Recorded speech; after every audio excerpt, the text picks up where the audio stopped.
Hi ಎಲ್ಲ ಹೇಗಿದ್ದೀರಾ? So ಇವತ್ತು ಈ ತೆಂಗಿನ ಚಿಪ್ಪಲ್ಲಿ ಏನು ಮಾಡ್ತಿದ್ದೀನಿ ಅಂತ ನೋಡ್ತಿದ್ದೀರಾ?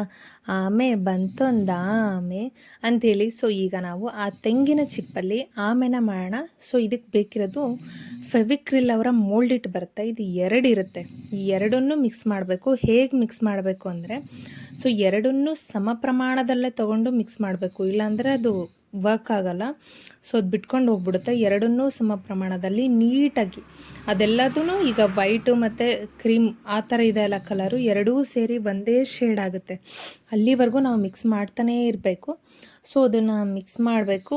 ಅದೆಲ್ಲ ಆದಮೇಲೆ ಒಂದು ಪೇಪರ್ ಮೇಲೆ ಸ್ವಲ್ಪ ಪೌಡರ್, ಫೇಸಿಗೆ ಹಾಕೋ ಪೌಡರ್ ಯಾವುದಾದ್ರೂ ಪರವಾಗಿಲ್ಲ, ಹಾಕಿ ಈ ಥರ ರೋಲ್ ಮಾಡ್ಕೊತಾ ಇದ್ದೀನಿ. ಸೊ ಅದಾದಮೇಲೆ ಈ ಥರ ತೆಳ್ಳಗಿನ ಲೈನ್ಸ್, ಈ ಹತ್ತಿ ಎಳೆ ಮಾಡ್ತೀವಲ್ಲ ಆ ಥರ ತೆಳ್ಳಗೆ ಈ ಥರ ಮಾಡಿಕೊಂಡು, ಸೊ ಈ ಥರ ನೋಡಿರಿ ರೌಂಡಿಗೆ ಮಾಡ್ತಾ ಇದ್ದೀನಿ. ಈ ಥರ ಮಾಡಿ ಇಟ್ಕೊಬೇಕು ಒಂದಷ್ಟು. ಸೊ ಒಂದು 5-10 ಮಾಡ್ಕೊಳ್ರಿ, ಮತ್ತು ಆಮೇಲೆ ಮತ್ತೆ ಬೇಕನ್ಸಿದ್ರೆ ಮತ್ತೆ ತಗೊಳ್ಳಿರಂತೆ. ಸೊ ಇದಕ್ಕೆ ಮೈನ್ ಬೇಕಿರೋದು ತೆಂಗಿನ ಚಿಪ್ಪು.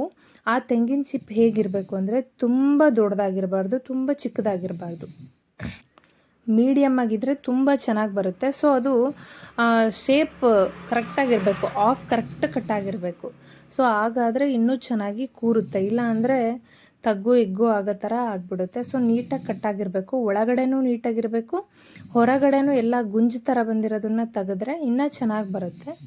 ಸೊ ನಾವು ಅವಾಗೆ ಅದೆಲ್ಲ ರೋಲ್ ಮಾಡಿ ಇಟ್ಕೊಂಡಿದ್ವಲ್ಲ, ಆ ಥರದನ್ನೆಲ್ಲ ತಗೊಂಡು ಆ ಕಪ್ಪಿಗೆ, ಅಂದರೆ ಇದೇನು ತೆಂಗಿನ ಚಿಪ್ಪಿಗೆ ನೀಟಾಗಿ ಒಂದೊಂದನ್ನೇ ಪೇಸ್ಟ್ ಮಾಡ್ಕೊತ ಬರಬೇಕು. ಒಂದ್ರ ಮಧ್ಯೆ ಒಂದು ಸ್ವಲ್ಪ ಗ್ಯಾಪ್ ಇರಲಿ, ತೀರಾ ಅಕ್ಕಪಕ್ಕ ಬೇಡ, ಒಂಚೂರು ಜಾಗ ಇರಲಿ. ಈಗ ನಾನು ತೋರಿಸ್ತಾ ಇದ್ದೀನಿ ಅಲ್ಲ ವಿಡಿಯೋದಲ್ಲಿ, ಆ ಥರ ಇದ್ದರೆ ಆಯಿತು. ಸೊ ಈ ಥರ ನಾನು ಕಂಪ್ಲೀಟ್ ಮಾಡ್ಕೊತಾ ಇದ್ದೀನಿ.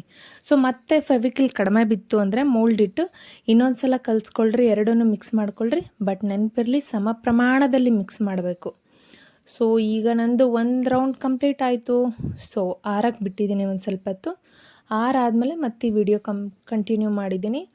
ಸೊ ಒಂದು ಲೈನ್ನ ಅದರ ಮೇಲೆ ಹಾಕಬೇಕೀಗ, ತೋರಿಸ್ತಾ ಇದ್ದೀನಿ ನೋಡ್ರಿ ಆ ಥರ. ಹಾಗೆ ನೆನಪಿರಲಿ, ಈ ಫೆವಿಕ್ರಿಲ್ನ ಅಂದರೆ ನಾವು ಎರಡನ್ನೂ ಮಿಕ್ಸ್ ಮಾಡಿರ್ತೀವಲ್ಲ, ತುಂಬ ಹೊತ್ತು ಬಿಟ್ಟರೆ ಗಟ್ಟಿ ಆಗುತ್ತೆ. ಅದಕ್ಕೋಸ್ಕರ ಒಂದೇ ಸಲನೇ ಎಲ್ಲ ಕಲಿಸ್ಬಾರ್ದು, ಅವಾಗ ಏನಾಗುತ್ತೆ, ವೇಸ್ಟ್ ಆಗಿಬಿಡುತ್ತೆ. ಸೊ ಈ ಥರ ಸ್ವಲ್ಪ ಸ್ವಲ್ಪ ಕಲಿಸ್ಕೊಂಡು ಸ್ವಲ್ಪ ಸ್ವಲ್ಪ ಮಾಡಿದ್ರೆ ತುಂಬ ಚೆನ್ನಾಗಾಗುತ್ತೆ, ಮತ್ತು ಗಟ್ಟಿನೂ ಆಗೋದಿಲ್ಲ. ನಿಮಗೆ ಯಾವ ಶೇಪ್ ಬೇಕೋ ಆ ಶೇಪಿಗೆ ಬೇಗ ಬೆಂಡ್ ಆಗುತ್ತೆ. ಸೊ ಅದೊಂದು ನೆನಪಿರಲಿ ನಿಮಗೆ, ಕಲಸಿಟ್ಬಿಟ್ರೆ ಒಣಗೋಗ್ಬಿಡುತ್ತೆ. ಸೊ ಹೀಗೆ ಇದ್ದರೆ ತುಂಬ ಚೆನ್ನಾಗಿ ಬರುತ್ತೆ. ಸೊ ಇದನ್ನು ಆಮೆಗೆ ಕಾಲು ಮಾಡಿದ್ದೀನಿ, 4 ಕಾಲು, 1 ಮುಖ ಮತ್ತು 2 ಚಿಕ್ಕ ಕಣ್ಣುಗಳು. ಸೊ ತೋರಿಸ್ತೀನಿ ನೋಡ್ರಿ. ಈಗ ಕಾಲುಗಳನ್ನ ಪೇಸ್ಟ್ ಮಾಡ್ತಾ ಇದ್ದೀನಿ. ಸೊ ಇದೆಲ್ಲ ಆದಮೇಲೆ ಮುಖ, ಬಾಯಿ ಅದನ್ನು ಕಾಣುತ್ತೆ ನಿಮಗೆ. ಕಾಲು ಇನ್ನೇನಿಲ್ಲ ರೀ, ಒಂದು ಸ್ಕ್ವೇರ್ ಥರ ಮಾಡ್ಕೊಂಡಿದ್ದೀನಿ, ಚೂರು ಬೆಂಡ್ ಮಾಡಿ ಮುಂದೆಗಡೆ ವಿ ಶೇಪ್ ಥರ, ಅಂದರೆ ಯು ಪೂರ ವಿ ಅಲ್ಲ, ಸ್ವಲ್ಪ ಲೈಟಾಗಿ ಈಗ ತೋರಿಸಿದ್ನಲ್ಲ ಆ ಥರ ಒತ್ತಿಟ್ಬಿಟ್ರೆ ಆಯಿತು. ಸೊ ಗಮ್ ಮಾತ್ರ ಚೆನ್ನಾಗಿ ಹಾಕಬೇಕು ನೋಡಿ. ಕಣ್ಣು ಮುಂದೆಗಡೆ ಸಣ್ಣದು, ಬಾಯಿ, ಮತ್ತು ನೀವು ಕಾಲುಗಳು ಇಟ್ಟಿರ್ತೀರಲ್ಲ ಅದ್ರ ಮೇಲೆ ಸ್ಕೇಲಲ್ಲೋ ಪೆನ್ನಲ್ಲೋ ಲೈಟಾಗಿ ಒಂದು 2-3 ಲೈನ್ ಹಾಕಿ, ಸೊ ಅದಕ್ಕೆ ಕಾಲಂತ ಗೊತ್ತಾಗುತ್ತೆ. ಸೊ ಅದಾದಮೇಲೆ ಒಂದಿನ ಒಣಗಕ್ಕೆ ಬಿಟ್ಟಿದ್ದೀನಿ. ಸೊ ಇದು ನೆಕ್ಸ್ಟ್ ಡೇ. ಸೊ ಈಗ ನಮ್ಮ ಆಮೆಗೆ ಹೊಸ ಬಟ್ಟೆ ಕೊಡ್ತಾ ಇದ್ದೀವಿ. ಬಟ್ಟೆ ಅಂದರೆ ಬಣ್ಣ ಹೊಡಿತಾ ಇದ್ದೀವಿ. ಸೊ ಬ್ಲ್ಯಾಕ್ ಕಲರ್ ಬೇಸಿಗೆ. ಸೊ ಇದು ಪೂರ್ತಿ ಬ್ಲ್ಯಾಕ್ ಕಲರ್ ಕಂಪ್ಲೀಟ್ ಆಗಬೇಕು. ಸೊ ನೋಡಿ ಈ ಥರ ಪೂರ್ತಿ ಕಂಪ್ಲೀಟ್ ಮಾಡ್ತಿದ್ದೀನಿ. ಸೊ ಇದಕ್ಕೆ ನಾನು ಯೂಸ್ ಮಾಡಿರುವಂತಹ ಗಮ್ಮು ಫ್ಯಾಬ್ರಿಕ್ ಗ್ಲೂನೇ, ಚೆನ್ನಾಗಿ ವರ್ಕ್ ಆಗುತ್ತೆ, ತೊಂದರೆ ಇಲ್ಲ.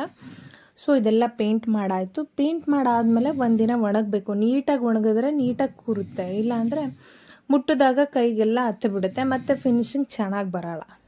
ಸೊ ಈಗ ಬ್ಲ್ಯಾಕ್ ಆದಮೇಲೆ ಗೋಲ್ಡನ್ನು ಬ್ಲ್ಯಾಕ್ ಥರ ಅಪ್ಲೈ ಮಾಡಬಾರ್ದು, ಲೈಟಾಗಿ ಅಲ್ಲಲ್ಲಿ ಮಾಡಿದ್ರೆ ಮಾತ್ರ ಚೆನ್ನಾಗಿ. ಪೂರ ನಾವು ಗೋಲ್ಡ್ ಮಾಡ್ತೀವಿ ಅಂದರೆ ಚೆನ್ನಾಗಾಗಲ್ಲ. ಸೊ ನೀವು ಲೈಟಾಗಿ ಅಲ್ಲೊಂದು ಸ್ವಲ್ಪ ಮಾಡ್ಕೊಂಡು ಬರ್ರಿ. ಸೊ ನಾನು ತೋರಿಸ್ತಾ ಇದ್ದೀನಿ ನೋಡಿರಿ, ಈ ಥರ ಮಾಡಿದ್ರೆ ಸಾಕು. ಸೊ ಮತ್ತು ಕಣ್ಣಿಗೆ ಒಂಚೂರು ಲೈಟಾಗಿ ಕೊಡಿ. ಸೊ ಆಮೇಲೆ ಮತ್ತೆ ಒಣಗಕ್ಕೆ ಬಿಡಿ. ಒಂದು ಸ್ವಲ್ಪ ನೀಟಾಗಿ ಒಣಗಿದ್ರೆ ಒಂದಿನ ಪೂರ ಒಣಗಲಿ ಪರವಾಗಿಲ್ಲ. ಗಮ್ಮು, ಪೇಂಟ್, ಅದ್ರ ಮೇಲೆ ಇನ್ನೊಂದು ಕೋಟು, ಸೊ ಈ ಥರ ಏನೇನು ಇರುತ್ತೋ ಎಲ್ಲದು ನೀಟಾಗಿ ಫಿನಿಶಿಂಗ್ ಆದಮೇಲೆ ನೋಡ್ರಿ ಹೇಗೆ ಕಾಣಿಸುತ್ತೆ ಅಂತೇಳಿ ನಿಮಗೆ. ಸೊ ಗೋಲ್ಡ್ ಕಲರ್ ನೋಡಿ ನಾನು ಲೈಟಾಗೆ ಅಪ್ಲೈ ಮಾಡಿದ್ದೀನಿ, ಬೇಕಂತಲೇ ಬಿಟ್ಟಿದ್ದೀನಿ. ಪೂರ ಹಾಕಿದ್ರೆ ಚೆನ್ನಾಗಿ ಕಾಣಲ್ಲ ಅನ್ನೋ ಉದ್ದೇಶಕ್ಕೆ. ಇದು ಮುಂದ್ಗಡೆ. ಸೊ ಒಳಗಡೆನೂ ಬ್ಲ್ಯಾಕ್ ಪೇಂಟೇ ಮಾಡಿದ್ದೀನಿ, ಕಾಲಿಗಾಗಲಿ ಮತ್ತು ಒಳಗಡೆ ಆಗಲಿ. ಸೊ ನೀವು ಆರಾಮಾಗಿ ಇದನ್ನು ಶೋ ಪೀಸ್ ಥರ ಯೂಸ್ ಮಾಡಬಹುದು. ಸೊ ಕಾಣಿಸ್ತಿದೆಯಾ? ಸೊ ಇದು ನನ್ನ ಆಮೆಯ ವಿಡಿಯೋ. Thanks for watching.